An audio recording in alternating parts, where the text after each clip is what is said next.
everyday resilient legend, Dr. James Evans, who is an absolute wealth of knowledge and is here to share his story today about how to cope with a chronically ill partner. Now, James Evans, Dr. James Evans, is a perinatal and paediatric Australian chiropractor who's actually currently living in California.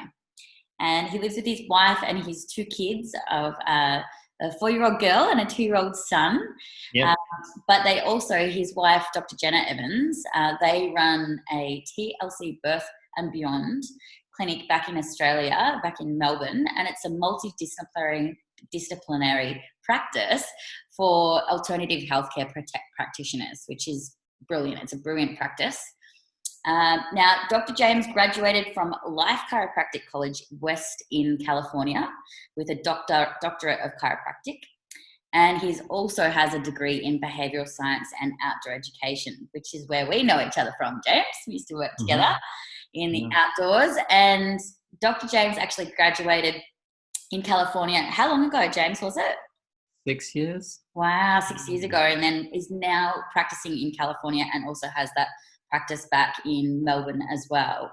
Now, on the weekends, James has taken up the growing sport, and it must be this American thing of disc golf, which I'd love to know more about. It sounds lots of fun. And but really, James, I actually reached out to you about how to cope with lockdowns and during COVID. That was the initial reason, because I know that you showed a lot of resilience and coping skills during that time.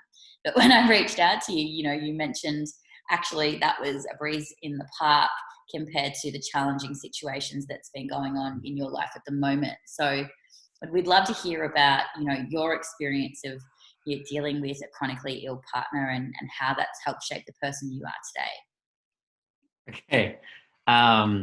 So a little background then. In terms of lockdown, I did 2 weeks in a hotel in Queensland when I flew back from America to Australia, so I could get a visa so I could be in America. That's where Casey saw some of my coping mechanism skills in lockdown. And you'll see those on Facebook if you find me. But they were more like fun game type stuff as opposed to actual coping skills, I think. I don't know. That really was a breeze. But it's funny because, then you got in touch and you're like, tell us about the 2 weeks. And I was like, seriously, that really wasn't that hard in comparison to the last 2 years, which I think if anybody saw my Facebook, they would have no idea about, because I probably am more of a private person in that arena for some reason. I don't know why. It just doesn't feel right all the time on Facebook. It doesn't feel authentic, I guess. Can't really talk about it as much.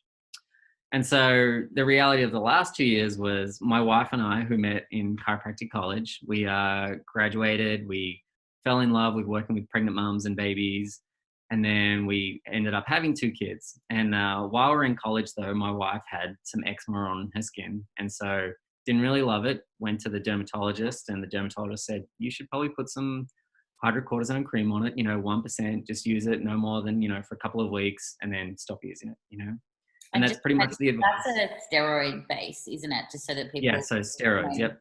Normal over-the-counter...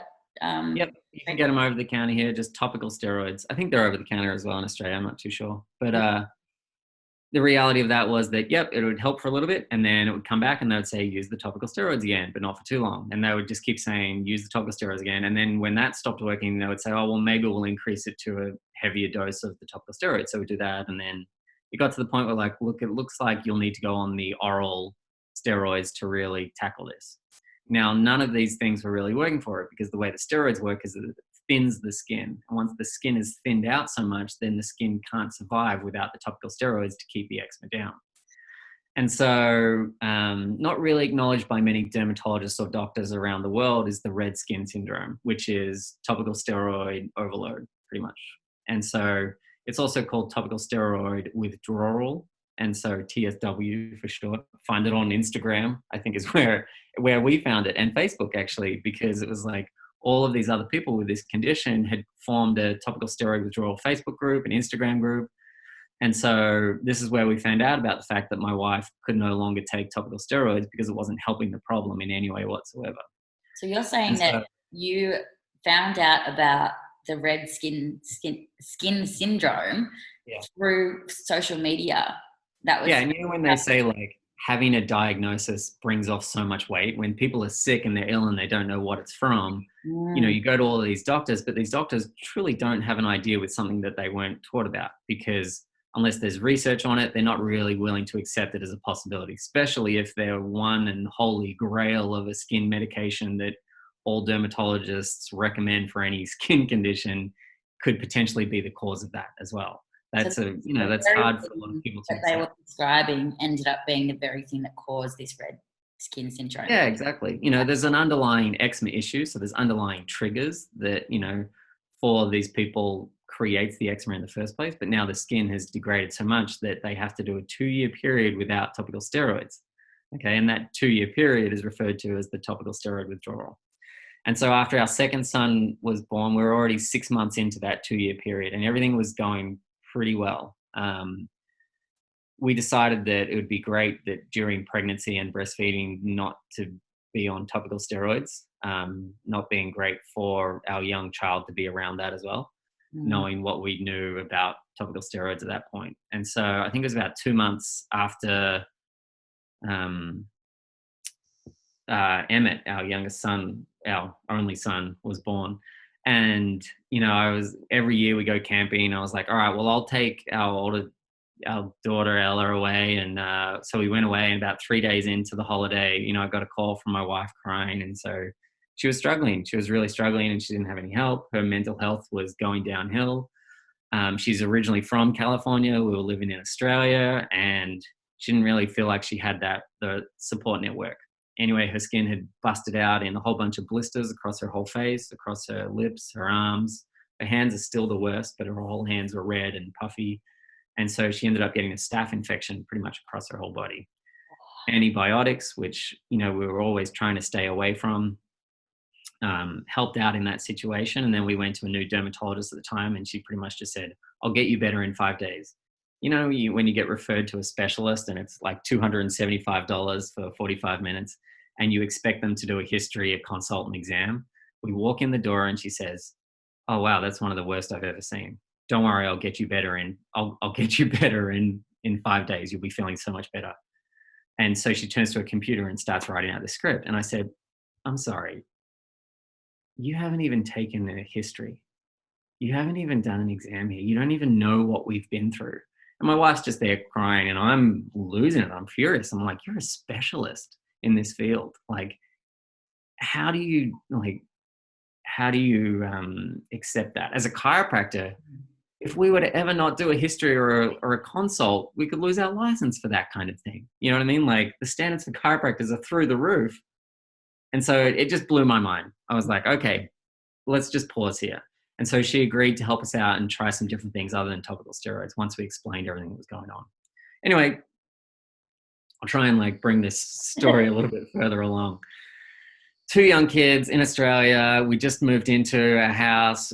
We'd renovated it. Everything was great. We were finally happy that we're in our own place. It was so exciting. And then Jenna got really sick and we realized, and this was at the start of 2019. And so she pretty much ended up going back to America for the American summer in the June, July, came home in October, was doing really well then, had a great period where things were free. And then around early November last year, skin went to shit again and was all downhill. So within a week or two, we flew the family back to America.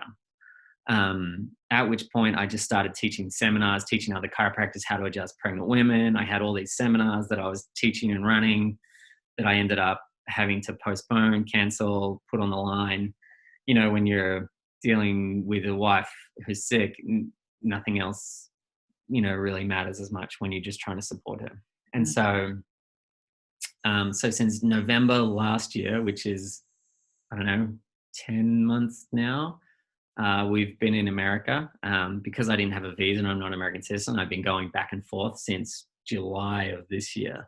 And so the last time I went back to Australia was when I had to do the 2 weeks in lockdown, which was difficult. Although I finally got a visa, like amazing. amongst all of the American embassies being closed, amongst 2 different appointments, one in Melbourne being cancelled in early March, one in Canada that I tried to get being cancelled in June. Like, every time they'd take $300 and then a week later just cancel it and say, no, sorry, we weren't refunding money. No. And so I ran out of time in America and I had to leave the family, and I was like, this is BS. And it wasn't great that I was just sitting in a hotel room for 2 weeks when I can't earn any money and I can't support my family. And a lot of my friends and family back home were like, you've been traveling throughout this entire COVID time. Like, aren't you fearful like of catching it? I was like, I got other things to worry about. Like, yeah, I cannot be in a state of fear at the moment. Like, that just doesn't help. I'm practical. Yeah, I'll wear a mask on the plane. You know, like, I think that's a really good idea. And I'll do everything else. Like, I'm a chiropractor. I have to wash my hands 100 times a day. Like, and so anyway, that brought up the reality of the fact that for 2 years now, I've pretty much been looking after my wife while she's barely been able to hold our youngest son at times because she's in so much pain. We ended up cutting breastfeeding short and getting donor milk for over a year. So at night times, like 9 o'clock at night, I'd text people off Facebook and I'd be like, hey, have you got some breast milk? And they'd be like, yeah, sure, I'll leave it on the door. And so I just turn up to people's houses in the middle of the night, take a bag of breast milk off. I think 3 times I flew back to America with about 10 kilos of breast milk in my bag, frozen, like wrapped in insulated bags with ice packs around them. And when I'd get off the plane, I was like, they were still frozen. I was like, this is amazing, because we didn't have the network that we had in Australia for people to provide breast milk. You know, we're also studying to be lactation consultants, so we know the benefits of breastfeeding. And we were like, no, we don't want to cut short this experience for our son. And so it turned into a very interesting and strange 2 years, which hasn't relented. 2 years has passed and her skin's still pretty shit. And so for some people in the red skin syndrome, like, it takes longer than 2 years, and that happens to be my wife. Her stress and anxiety has increased with all of this, as you can imagine, you know, like being constantly itchy, can't fall asleep till 3-4 o'clock at night every night. And then somehow I'm running a chiropractic office. Now I'm running a chiropractic office over here. We're living with her parents. Luckily they have space to accommodate us. But what went from, you know, having the family and the house and everything has now turned back into moving in with our parent-in-laws, which is something we needed to do to get the support. So you reevaluate everything in those criteria that you held, that, like, you know, it's like in life, you should be doing this. You should be in your own place. You should be not living with the parents, you know. But it's, yeah, you just have to adapt, I guess. Yeah, readjust. And so, James, at the moment, I mean, you're not only the primary caregiver of your wife and your children, but you're also, you know, the primary person who has to be the provider of, you know, earning money. And how's that sort of been, that journey? Stressful. Jenna was handling all the finances. So I would earn the money and she would do the taxes, which was really nice and helpful, because caring about numbers isn't my strong suit. Care way more about people, I guess. And so, yeah, it was stressful. We're lucky that we have a chiropractor still running the office for us back home in Australia. We haven't had to close the doors, thankfully. My brother lives in our house now, so he keeps the lights on and the house warm, which is nice. Yeah, I don't know. I don't know about that whole, like, earning the money side of things. I still don't have a grasp on it. But I think when you care about money and you're like, oh, we've got to, like, pay off our mortgage, we've got to, like, not be in debt, we've got to do all these things, and then you just put it on hold and you just go, no, I think we just got to live and get the food that you got to get, because you can't get anything else because she's allergic to everything. No. And I suppose I love what you said before about reevaluating, and, you know, we can sometimes Stop comparing. get caught up so much in the expectation of should, you know, by this age I should, you know, I'm a business owner, I should be providing for my family, I shouldn't be living with my parents, you know, all of that sort of stuff. And so we start to put things into perspective and reevaluate. And I love what you said there about, you know, the social support of family support and readjusting and moving from Melbourne away from the triggers to somewhere where your wife could have that family support and friend support. And what were some of the other coping skills that, you know, either yourself or Jenna's implemented that's really helped you through these challenging times? Yeah, both of us have sought out therapists at different times, which is like, I think if there's like a ranking, it's like, yeah, if you're struggling, like really struggling, you may as well get professional help. I am not a master of my brain. It would make way more sense to get someone to work it out for me than trying to work it out myself. Yeah. Yeah. And then the other, I think for me personally, like I have to have something physical as a, like I believe strongly, and there's so many other things around this, but like the male body needs to move and it needs to exercise and it needs to sweat if it's going to flush out the toxins. And so for me, I came back over to the States. I'm a massive extrovert. I have to have social interaction with people. And then so moving back to the States, not having any friends here, not having any network was really difficult. And I was like, I got to do something about this. And so my cousin had given me 3 disc frisbee things to play disc golf. And there was a park just down there. So I just went down there and started throwing. I just ran around the course, and I intentionally ran around the course so I would run into everyone else who was going slow. That way I was like, all right, this is the only way I'm going to be able to like form new connections. And people would see me and they'd be like, bro, you've only got like 3 discs. You need more. And they're like, oh, why don't you play this? I was like, yeah, sure. Sounds good.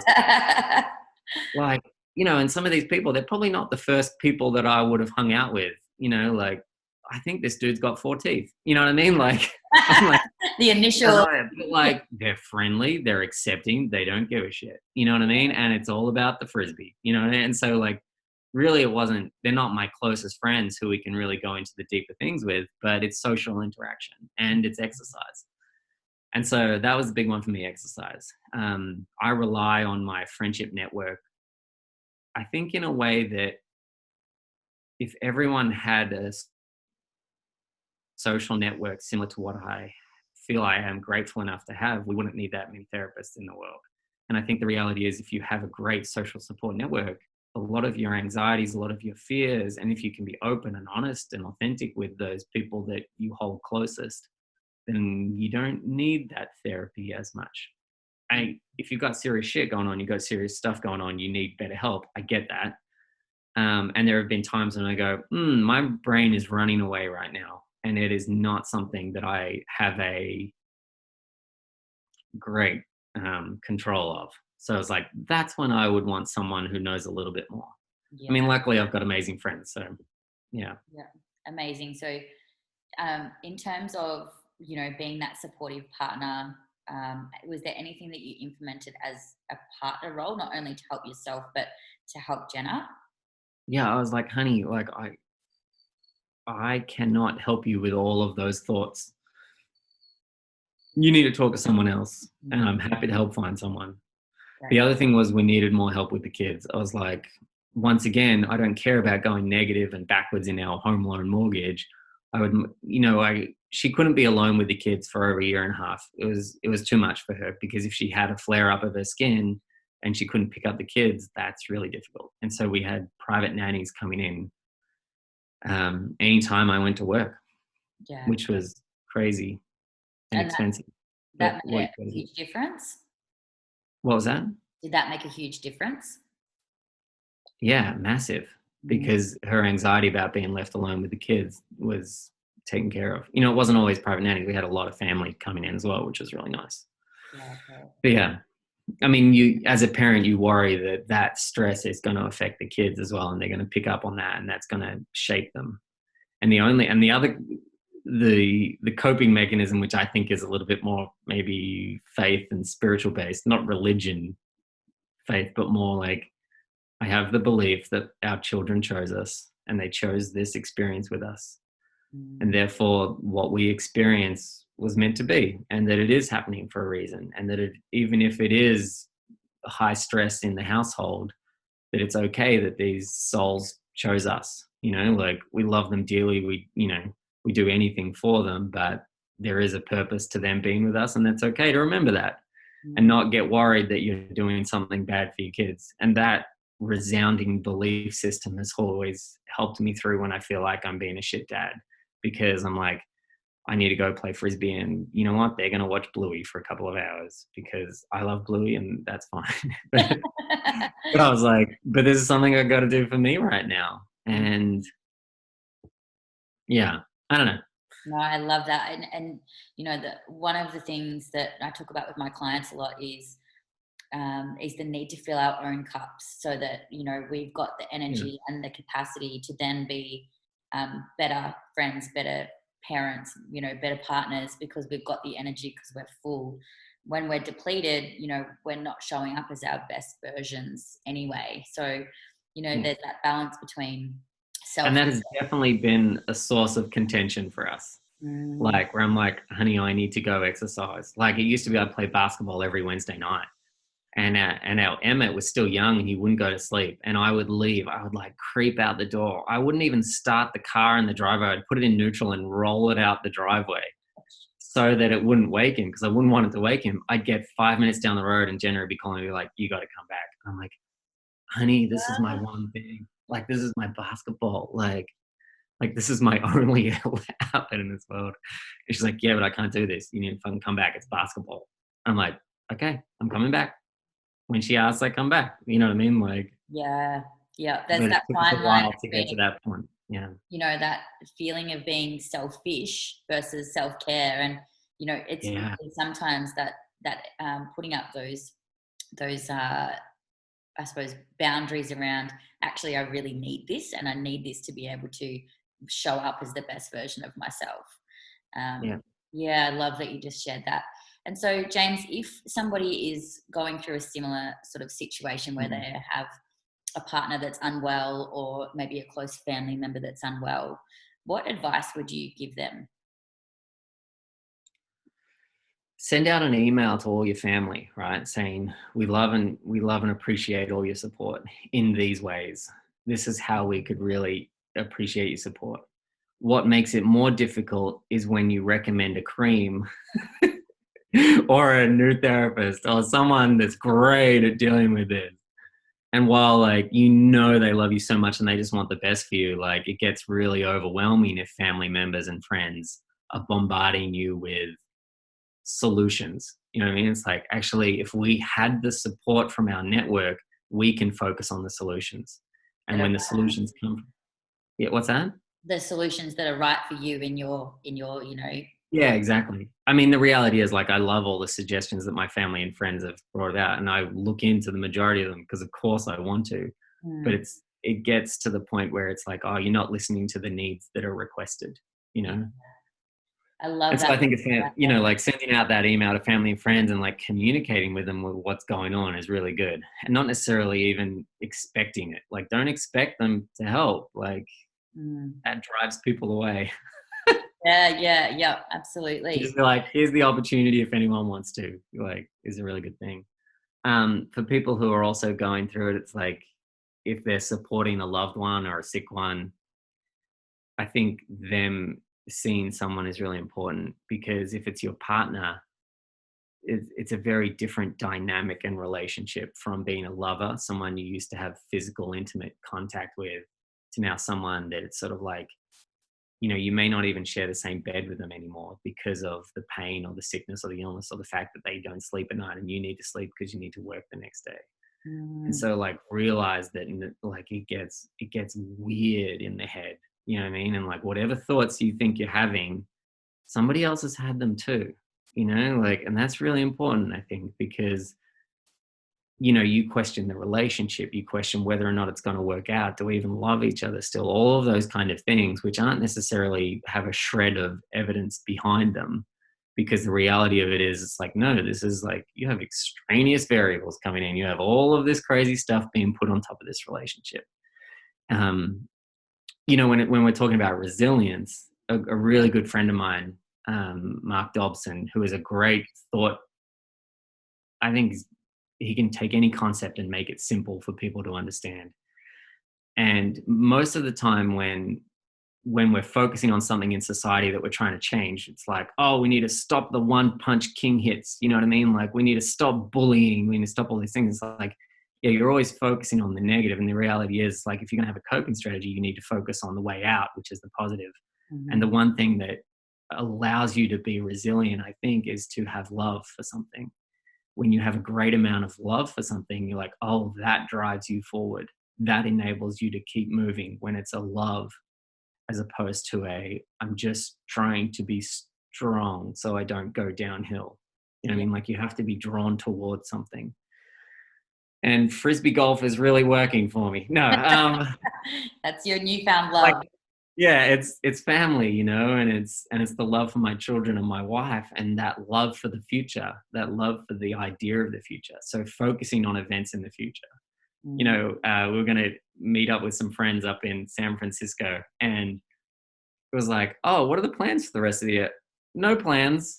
Like, at any weekend for the rest of the year, we can make it work whenever is good for you, you know, like, and so having things to look forward to, I think, is incredibly important, you know, and whether or not and you got to get out of your environment. You've got to get out of the environment that is the monotonous same thing over and over again.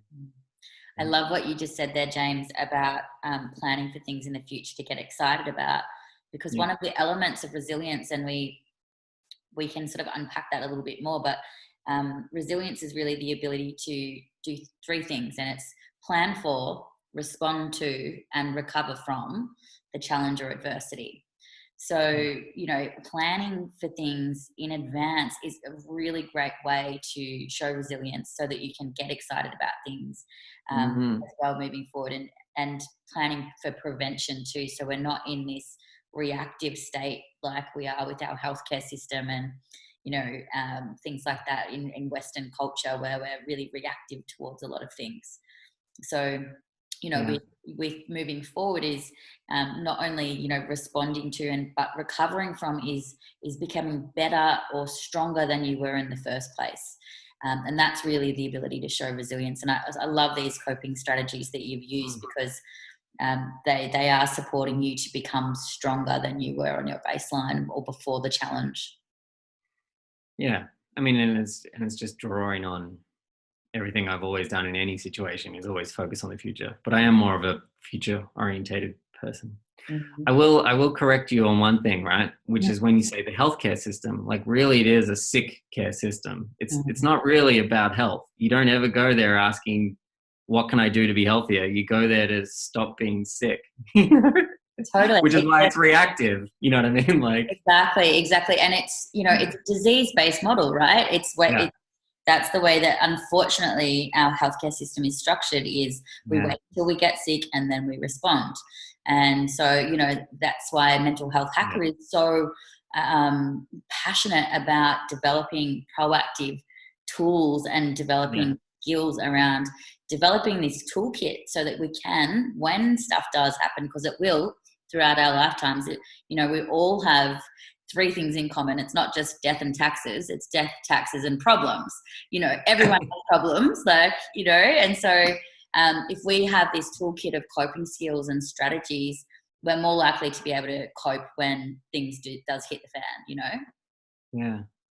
Yeah, I wasn't really correcting you. I know you already believe that anyway. No, I totally love that. I love it. Now, James, how can people get in touch with you, and what's the best way for them to reach out?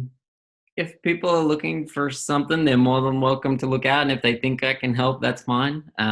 You can find me on Facebook, James Evans, or email is good too. Yeah, I don't mind. Shoot me an email. I've got multiple different phone numbers in different countries now, so probably not the best way, actually. But email, is easy. Great. You'll find it in the links below. Yeah, totally. Thank you so much for your time today, James, and sharing such a really personal story about your struggles. We really do appreciate it, and your coping skills have been so beneficial, not only for me and learning about how to deal with red skin syndrome, but all of those other ways in which you can really cope to help a loved one with chronic illness. So thank you, James. Thank you, Casey. Love it.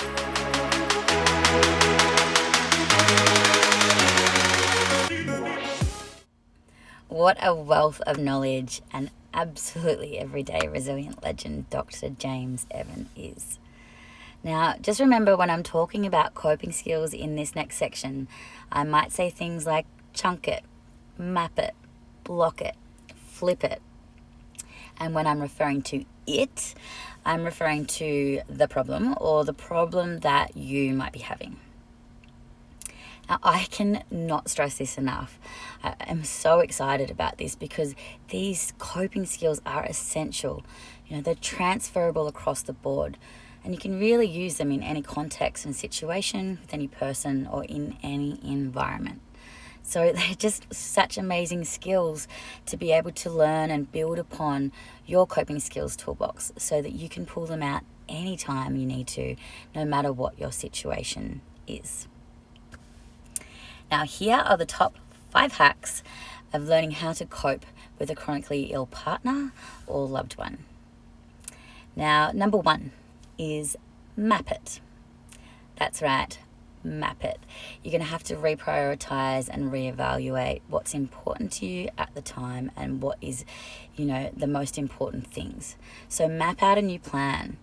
Money may need to be redirected, or the values and times that you use for things may need to be redirected too. So really map it out. And seek a support network to help you manage, your day-to-day tasks, such as, hiring a private nanny, or helping out with the kids, or, a cook or a cleaner, something to help you with those daily tasks that take up a lot of time and energy.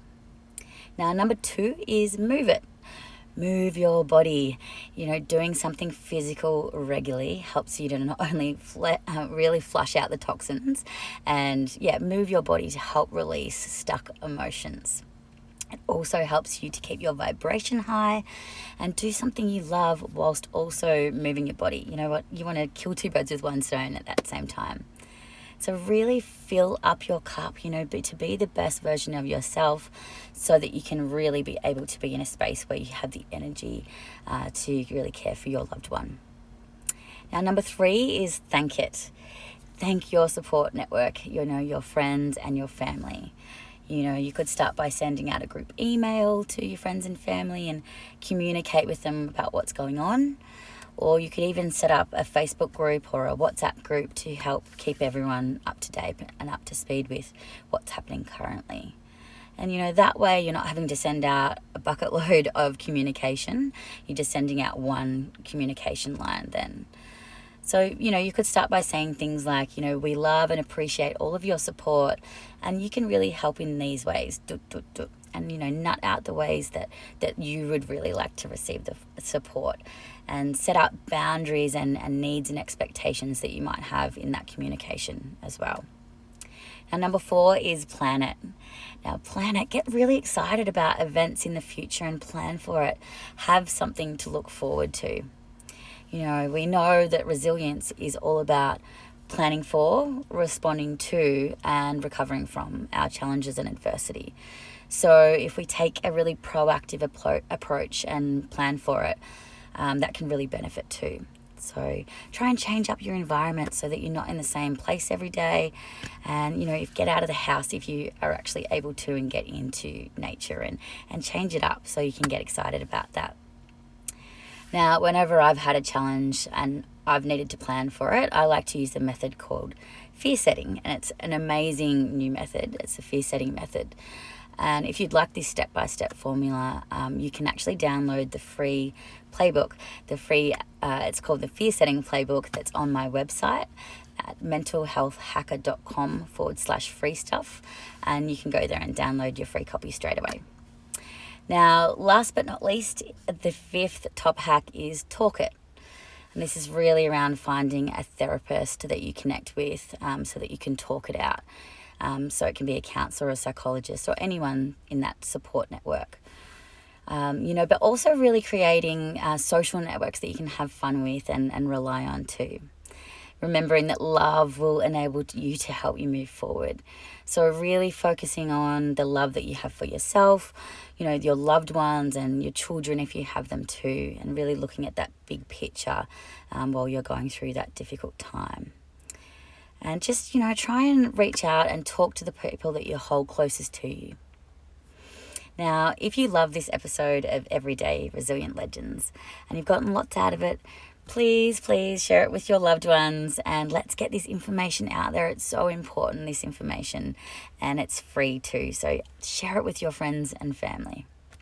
Also, if you have any other Everyday Resilient Legends that could be interviewed by me on this series, please reach out to me at mental.health.hacker on Facey or Instagram. Now, I'm Dr. Casey Delmara, your high vibe coach and soul sparker. Until next time, you've got this. I believe in you.